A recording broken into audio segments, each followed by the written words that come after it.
বন্ধুরা, আমি আমার আগের ভিডিওতে দেখিয়েছিলাম কিভাবে হোম মেনুর cut copy and format pattern menu মেনুগুলো কিভাবে কাজ করে এটি আপনাদেরকে দেখিয়েছিলাম। এখন আমি আপনাদেরকে দেখাবো হোম মেনুর আরও বিস্তার আলোচনা এখানে আছে। আমি এটি আপনাদেরকে দেখাবো।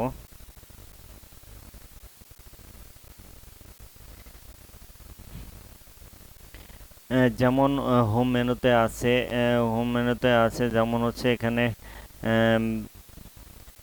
ফন্ট হচ্ছে জাস্ট লাইক আমি এখান থেকে যে ফন্ট সিলেক্ট করব অটোমেটিক এটা নিবে। আমার এটা টাইম নিউ রোমান ফন্টে আছে বা এটি ভার্ডেনা ফন্টে আছে। আমি সবগুলো একই ফন্টে নিব, তাহলে আমি এই সবগুলোকে সিলেক্ট করে নিব। আমার লাস্টের এই তিনটি সেল দরকার নেই, ডিলিট দিয়ে দিলাম। জাস্ট লাইক আমি সবগুলো একসাথে সিলেক্ট করে নিলাম। দেন এখানে আমি ভার্ডেনা সিলেক্ট করলাম। দেন হচ্ছে আমার এই ভার্ডেনা ফন্টে এটি চলে গেল। আমি এখানে যখন মাউস দিয়ে ডাবল ক্লিক করব দেন অটোমেটিক এটি আমার লেখা অনুযায়ী এটা সিলেক্ট হয়ে যাবে। এখন এই এক্সেলে কোনো ডাটাকে মডিফাই বা সৌন্দর্য বর্ধনের জন্য এখানে আমি কোনো সেলকে আমি এরকম টান দিয়ে আপ অ্যান্ড ছোটো বড়ো করতে পারি। যখন এখানে আমি টান দিব প্লাসের মতো আইকন আসবে, দেন আমি এটিকে ডানে বামে এটিকে সরাইতে পারবো। দেন একই ওয়েতে আমি এটিকে সরিয়ে দিলাম। দেন হচ্ছে এখানে আমি আরেকটা ইম্পর্টেন্ট টাস্ক হচ্ছে আমি এখানে এখানে আমি এই যে হেডিং হেডিং হেডিং অফ অপশনটাতে আমি এখানে বোল্ড রাখছি আর এটিকে আনবোল্ড রাখছি। মূলত কোনো একটি সেন্টেন্স বা কোনো একটি ডকুমেন্ট কমপ্লিট করার জন্য হেডিং একটি গুরুত্বপূর্ণ বিষয়, কারণ হেডিং হচ্ছে ওই ডকুমেন্টের প্রধান পার্ট। যেমন সিরিয়াল নাম্বার, এটিতে সিরিয়াল নাম্বার আছে, যেমন আইডি এটিতে আইডি নাম্বার আছে, নেম এটি নেম আছে, ডেজিগনেশন এটিকে ডেজিগনেশন ফিল্ড আছে, জয়েন্ট ডেট জাস্ট লাইক তার জয়েন্ট ডেটই আছে। রিজাইন ডেট মানে সে কোন তারিখে এখান থেকে চাকরি হতে অব্যাহতি দিয়ে চলে গেছে। দেন ওই অপশানটি এখানে আছে and service lane just like say এই ডেট থেকে এই ডেট পর্যন্ত এখানে কত বছর সার্ভিসে ছিল। এখানে সেই সার্ভিসের অপশানটি এখানে আছে। অ্যান্ড রিমার্ক সে রিজাইন দিছে না লেফট হয়ে গেছে, এটি এখানে এই স্ট্যাটাসটি এখানে মানে দেয়া আছে রিমার্কসে। এখন আমি মূল টপিকসে আছি। যেমন আমি হোম মেনুতে ছিলাম, হোম মেনুর মধ্যে আমি এটিকে সিলেক্ট করলাম। সিলেক্ট করে আমি এখানে এখানে যখন কাজটা নিব এটির কাজ কি, যেমন বোল্ড কন্ট্রোল প্লাস বি, আমি কিবোর্ড থেকে কন্ট্রোল প্লাস বি চাপ দিলেই অটোমেটিক এখানে বোল্ড হয়ে যাবে। আবার আমি যদি এখানে কাজটা নিয়ে এখানে ক্লিক করি দেখেন এটাকে আনবোল্ড হয়ে যাবে। দেন আমি এই লেখাটাকে বোল্ড করতে চাইলে আমাকে পুরোটাকে সিলেক্ট করে নিতে হবে সিলেক্টকৃত অবস্থায়। দেন আমি বোল্ডে ক্লিক করলে অটোমেটিক লেখাটি বোল্ড হয়ে যাবে। এটি মূলত হচ্ছে কোনো একটা লেখাকে বোল্ড করার জন্য এটি ব্যবহার করা হয়। যেমন হচ্ছে আমি লেখাটিকে স্টেট বরাবর আছে, আমি ইতালিক একটু অ্যাঙ্গেল আকারে নিব। জাস্ট লাইক আমি অ্যাঙ্গেল আকারে নিলে এটি ইতালিক হয়ে যাবে। আমি এটিকে আগের অবস্থায় ফিরিয়ে নিতে গেলে দেন হচ্ছে এই রোটি সিলেক্ট করে দেন আমি ইতালিকে ক্লিক করলে আমার আগের অবস্থায় এটিকে ফিরে নিয়ে আসবে। এখন এখানে আরেকটি বিষয় হচ্ছে লেখার ফন্ট সাইজ।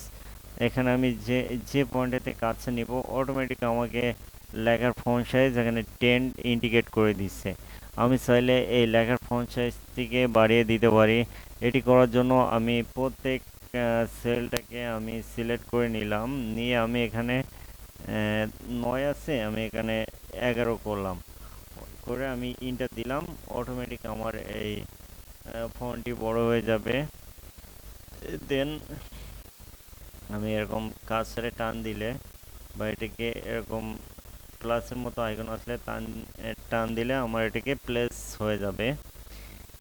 দেন মূলত কোনো একটা ডকুমেন্ট রেডি করার জন্য আমার যদি ফন্ট সাইজটি ছোট হয় তাহলে লেখাটি দেখতে খুব আনইজি বা খুব অ্যাওয়ার্ড লাগবে। দেন আমি এই ফন্ট সাইজটি মূলত আমরা অ্যাজ ইউজুয়াল অফিসিয়াল ক্ষেত্রে 11 11 ফন্টে রেখে দেই। যা আপনার প্রয়োজন অনুযায়ী আপনি যে কোনো ফন্টে এটি রাখতে পারবেন। দেন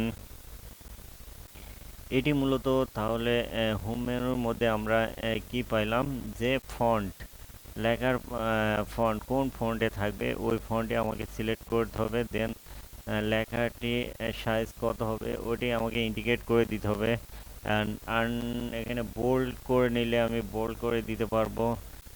দেন হচ্ছে আমি এখানে ইতালিক করলে ইতালিক করতে পারবো, আবার ইতালিকে ক্লিক করলে আগের অবস্থায় ফিরে যাবে। অ্যান্ড আমি এখানে আন্ডারলাইন দিব, এই হেডিংয়ে আমি আন্ডারলাইন দিব, এই ইউতে চাপ দিলে এখানে আন্ডারলাইন হয়ে যাবে। যেমন আমি এই ইউতে আবার চাপ দিলাম, এটিকে আন্ডারলাইন আনসিলেক্ট করলাম, দেন এটি আনসিলেক্ট হয়ে যাবে। এখন এখন মূলত আমি যেটি যেটি আপনাদেরকে দেখাবো এখন, আমি এখানে যেমন হচ্ছে বটন বর্ডার, এই বর্ডার একটা ইম্পর্টেন্ট টাস্ক। যেমন আমি এই পুরোটাকে আমার কিন্তু বর্ডারে আছে, আমি এই পুরো বর্ডারটা সিলেক্ট করে নিলাম।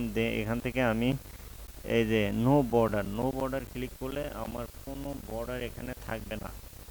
এখন বর্ডার না থাকলে একটা লেখা কিন্তু গুরুত্বপূর্ণ গুরুত্ব পায় না। দেন হচ্ছে এটিকে বর্ডার দেওয়ার জন্য আমি এই লেখাটিকে পুরোটাই সিলেক্ট করে নিয়েই আমি এখান থেকে বর্ডারে ক্লিক করব, দেন এটাই বর্ডার হয়ে যাবে।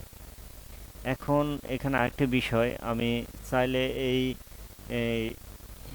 হেডিং এর বর্ডারটা একটু মানে গর্জিয়াস একটু বড় আকারে দিব। দেন আমি যদি এই যে ঠিক বক্স বর্ডারে ক্লিক করে দেন আমার এই বর্ডারটি একটু বড় আকারে হবে। এটি মূলত বর্ডারের কাজ। আমি আগের অবস্থাতে ফিরে গেলাম। এখন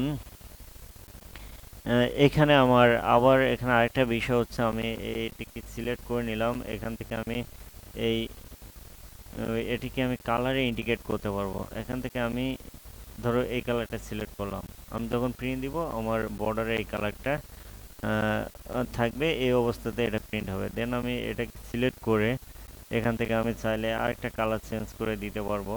দেন হচ্ছে আমার এই কালারে এই হেডিংটি থাকবে, এভাবে আমি এটি প্রিন্ট করতে পারবো। এখন এখানে আমি আবার নো বর্ডার করলে বা নো কালার করলে, আমি নো কালারে ক্লিক করলাম, অটোমেটিক আমার আগের অবস্থাতে ফিরে যাবে।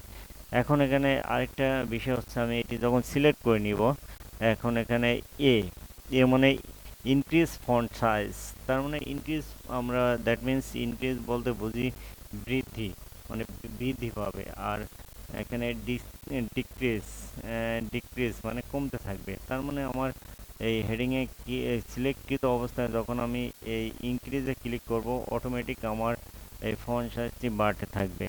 আর যখন আমি এই ডিক্রিজে ক্লিক করব, অটোমেটিক এটি কমতে থাকবে। জাস্ট লাইক এটি হচ্ছে ইনক্রিজ অ্যান্ড ডিক্রিজ অপশানের কাজ। এখন এখানে আরেকটি গুরুত্বপূর্ণ বিষয় আছে যে এখানে আমি দেখা যাচ্ছে দেখা যাচ্ছে যে আমি এখানে ফন্ট এই লেখার ফন্টটাকে আমি কালার ইন্ডিকেট করবো। যেমন এটা অটোমেটিক ব্ল্যাক কালারে থাকে, আমি এটাকে চাইলে আমি এখানে রেড কালার দিতে পারবো। এখান থেকে চাইলে আমি আরেকটা কালার দিতে পারবো। যেমন এটা সিলেক্টকৃত অবস্থায় আমি এটাকে কালার চেঞ্জ করলাম, দেন এটি আরেকটি কালারে এটি আমি নিয়ে যেতে পারলাম। এখন এই এক্সেলে অনেক গুরুত্বপূর্ণ এবং অনেক বিস্তার টাস্ক এখানে আছে। এটি 1 বা 2 দিনে এটি কমপ্লিট করা সম্ভব না। সো আমি পার্ট বাই পার্ট এটি ভিডিও আকারে আপনাদেরকে জানানোর চেষ্টা করব। সো হোম মেনুর মূলত